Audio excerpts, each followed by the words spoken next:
and at his core aim. He set out to destroy Ukraine, but Ukraine is still free. He set out to weaken NATO, but NATO is bigger, stronger, and more united than ever before, with 2 new members, Finland and Sweden. But we cannot let up. The world now has another choice to make. Will we sustain our support to help Ukraine win this war and preserve its freedom, or walk away and let aggression be renewed and a nation be destroyed? I know my answer. We cannot grow weary. We cannot look away. And we will not let up on our support for Ukraine, not until Ukraine wins a just and durable peace in the UN Charter.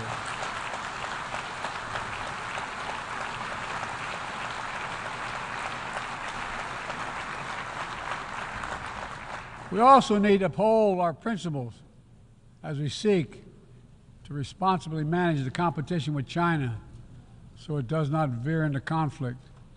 We stand ready to cooperate on urgent challenges for the good of our people and the people everywhere.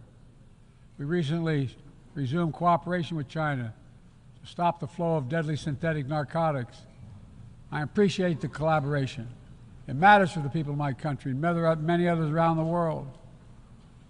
On matters of conviction, the United States is unabashed, pushing back against unfair economic competition, against military coercion of other nations in the South China Sea, and maintaining peace and stability across the Taiwan Straits, and protecting our most advanced technologies so they cannot be used against us or any of our partners.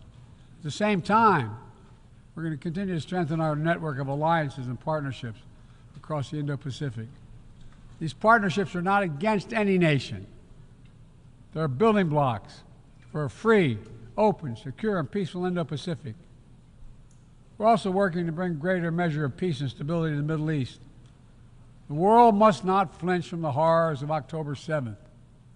Any country would have the right and responsibility to ensure that such an attack can never happen again.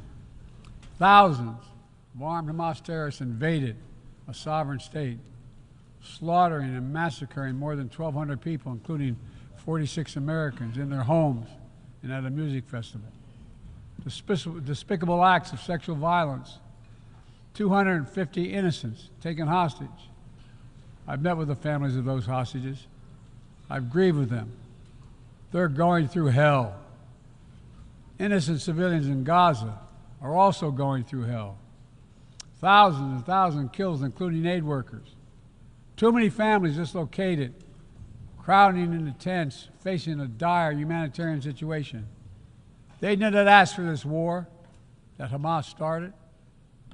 I put forward with Qatar and Egypt a ceasefire and hostage deal. It's been endorsed by the UN Security Council. Now is the time for the parties to finalize its terms, bring the hostages home, and secure security for Israel and Gaza free of Hamas' grip, ease the suffering in Gaza, and end this war. On October 7th,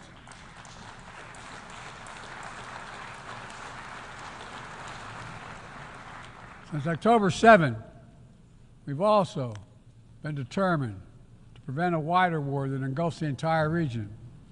Hezbollah, unprovoked, joined the October 7th attack, launching rockets into Israel. Almost a year later, too many on each side of the Israeli-Lebanon border remain displaced. A full-scale war is not in anyone's interest. Even if the situation has escalated, a diplomatic solution is still possible. In fact, it remains the only path to lasting security to allow the residents from both countries to return to their homes and the border safely. And that's what we're working tirelessly to achieve. As we look ahead, we must also address the rise of violence against innocent Palestinians on the West Bank and set the conditions for a better future, including a two-state solution where Israel enjoys security and peace and full recognition and normalized relations with all its neighbors, where Palestinians live in security, dignity, and self-determination in a state of their own.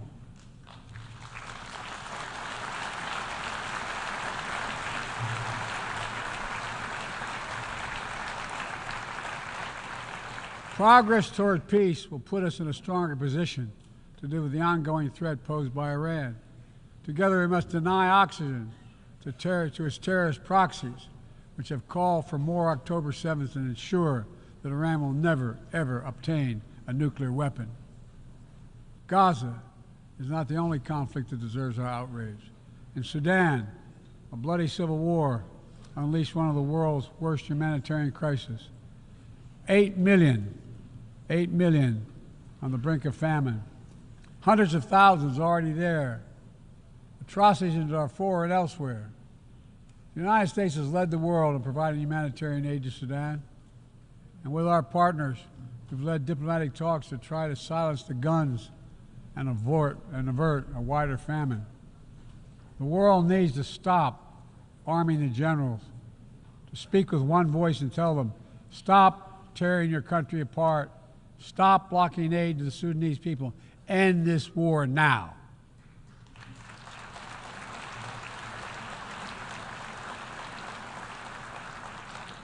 But people need more than the absence of war. They need a chance to live in dignity. They need to be protected from the ravages of climate change, hunger, and disease.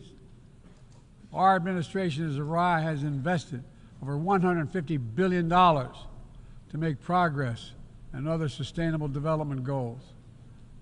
It includes $20 billion for food security, over $50 billion for global health. We've mobilized billions more in private sector investment. We've taken the most ambitious climate action in history. We've moved to rejoin the Paris Agreement on day one. And today, my country is finally on track to cut emissions in half by 2030. On track to honor my pledge to quadruple climate financing to developing nations with $11 billion thus far this year. We've rejoined the World Health Organization, donating nearly 700 million doses of COVID vaccine to 117 countries. We must now move quickly to face Mpox outbreak in Africa.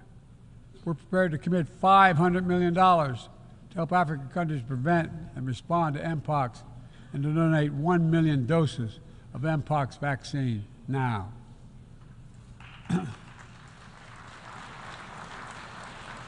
We call on our partners to match our pledge and make this $1 billion commitment to the people of Africa. Beyond the core necessities of food and health, the United States, the G7, and our partners have embarked on an ambitious initiative to mobilize and deliver significant finance to the developing world. We're working to help countries build out their infrastructure, to clean energy transition, to the digital transformation, to lay new economic foundations for a prosperous future. It's called the Partnership for Global Infrastructure and Investment. We've already started to see the fruits of this emerge in Southern Africa and Southeast Asia and in the Americas. We have to keep it going. I want to get things done together.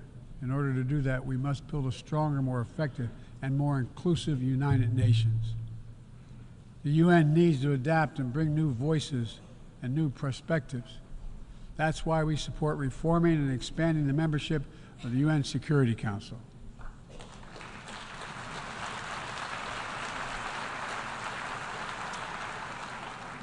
My UN ambassador just laid out our detailed vision to reflect today's world, not yesterday's. It's time to move forward. The Security Council, like the UN itself, needs to go back to the job of making peace, of brokering deals to end wars and suffering. And to stop the spread of the most dangerous weapons, of stabilizing troubled regions in East Africa, from East Africa to Haiti, to Kenya-led mission that's working alongside the Haitian people to turn the tide. We also have a responsibility to prepare our citizens for the future. We'll see more technological change, I argue, in the next 2 to 10 years than we have in the last 50 years. Artificial intelligence is going to change our ways of life, our ways of work, and our ways of war. It could usher in scientific progress at a pace never seen before, and much of it could make our lives better. But AI also brings profound risks, from deep fakes to disinformation, to novel pathogens, to bioweapons. We've worked at home and abroad to define the new norms and standards. This year, we achieved the first ever General Assembly resolution on AI to start developing global rules of the road. We also announced a declaration on the responsible use of AI, joined by 60 countries in this chamber. But let's be honest, this is just the tip of the iceberg, what we need to do to manage this new technology. Nothing is certain about how AI will evolve or how it will be deployed. No one knows all the answers. My fellow leaders, it's with humility I offer two questions.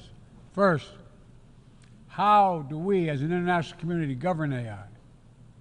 As countries and companies race to uncertain frontiers, we need an equally urgent effort to ensure AI's safety, security, and trustworthiness.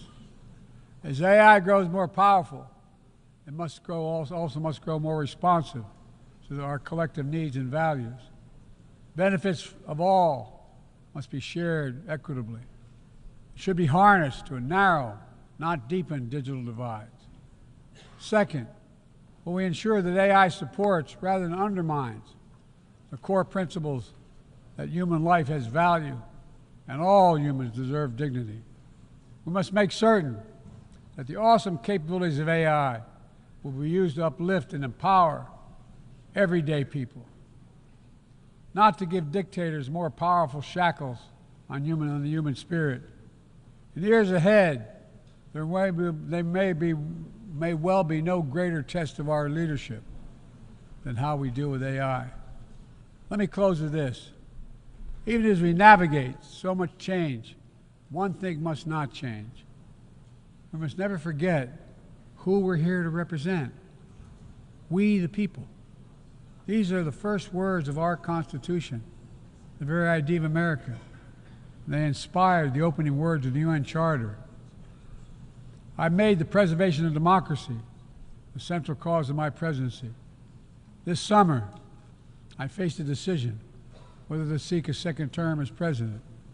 It was a difficult decision. Being president has been the honor of my life. There's so much more I want to get done. As much as I love the job, I love my country more.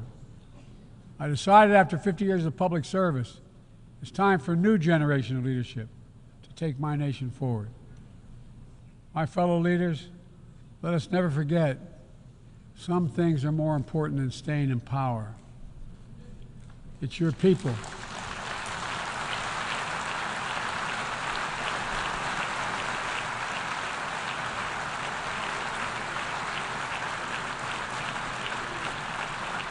It's your people that matter the most. Never forget, we are here to serve the people, not the other way around. Because the future will be won by those who unleash the full potential of their people, to breathe free, to think freely, to innovate, to educate, to live and love openly without fear. That's the soul of democracy. It does not belong to any one country. I've seen it all around the world, and the brave men and women who ended apartheid, brought down the Berlin Wall, fight today for freedom and justice and dignity. We saw it, that universal yearning for rights and freedom in Venezuela, where millions cast their vote for change that hadn't been recognized. But it can't be denied. The world knows the truth. We saw in Uganda, LGBT activists demanding safety and recognition of their common humanity. We've seen citizens across the world peacefully choosing their future, from Ghana to India to South Korea, nations representing 1/4 of humanity who will hold elections this year alone. It's remarkable, the power of we the people, that makes me more optimistic about the future than I've ever been. Since I was first elected to the United States Senate in 1972, every age faces its challenges. I saw it as a young man. I see it today. But we are stronger than we think. We're stronger together than alone. And what the people call impossible is just an illusion. Nelson Mandela taught us, and I quote, "It always seems impossible until it's done. It always seems impossible until it's done." My fellow leaders, there is nothing that's beyond our capacity if we work together. Let's work together. God bless you all, and may God protect all those who seek peace. Thank you.